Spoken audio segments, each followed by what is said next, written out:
আমাদের নড়াইল জেলার গোবরা গ্রামে ভোদর দিয়ে মাছ শিকার অনেকেই শুনছেন কথাটা, কিন্তু কিভাবে মাছ ধরে দেখুন আপনারা।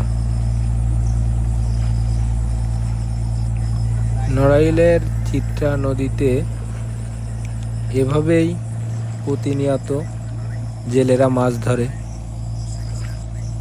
নদীর কিনারায় যত মাছ আছে মাছগুলাকে তাড়িয়ে জালের ভিতরে ঢুকাই দেয়, পরে ওই জালটা উঠায়ে মাছ সংগ্রহ করে। নড়াইল জেলা ছোট একটা জেলা হলেও এখানে সব কিছুর ছোঁয়া পাওয়া যায়।